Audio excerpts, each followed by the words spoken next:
All right, guys, so let's talk a little bodybuilding 2020. So there's been some shows put on. Most shows have been canceled due to the whole COVID and coronavirus pandemic. So I know the big question is the Olympia going to happen? Now, if you ask a majority of us, we're on the fence of saying probably not. And if it does happen, it's probably going to be with no fans. Based on what's been going on and the spike in Texas and I think Florida, Kansas was another one. Apparently, the COVID numbers are still going through the roof. Now, I'm not on here to talk about conspiracy theories. What my opinion is, I'm just talking about pure fucking facts of what is being governed right now and what is being told to us. So, as a professional bodybuilder who's lucky enough to have access to a gym, I can't really say that I think every single competitor that competes in the Olympia is blessed as I am to have gym owners that allow me to still work out at a local gym, one that I still won't name.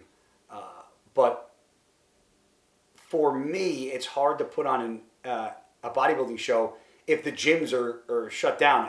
Our job is to be the best at what we do, which is showing off our physiques, and we can't do that if the gyms are shut down. Now, yeah, there are ways to get things done, but we all know unless you have a full gym at your house, you're never going to get the job done the way it should be done. So with the gyms still being shut down in a lot of places, with restrictions in capacity, and with spiking numbers of corona, I really can't see the Olympia happening with any sort of spectators. So if it happens, I think it's going to be a very lonesome stage with just competitors there.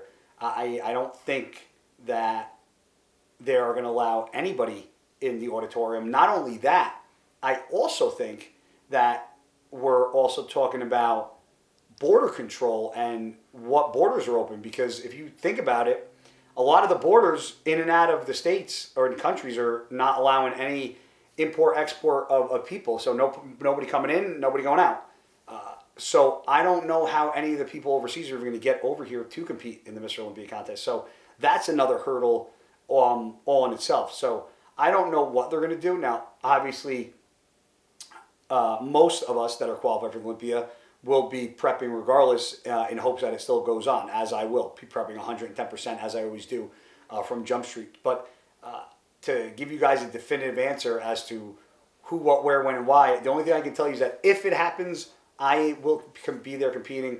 Got my 7th Olympia qualification at the Niagara Falls show this year in November, so I qualified then.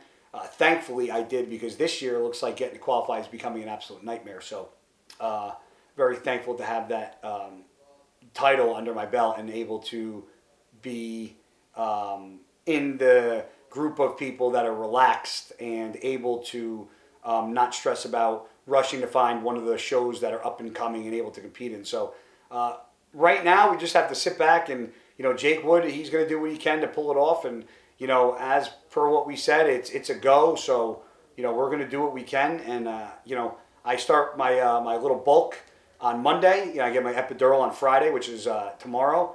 And then once I recover from that, which will be about a day, give myself another day of rest. And then Monday we're back at it. Took about 2 weeks off due to nagging injuries, wanting to give myself a break. And now it's once Monday comes, man, Mondays starts my bulking into my pre-contest. But Monday is the day when my Olympia prep starts, because I started when I was still trying to put on weight, and that starts on Monday. So we're going to be pumping out a lot of content for you guys, man.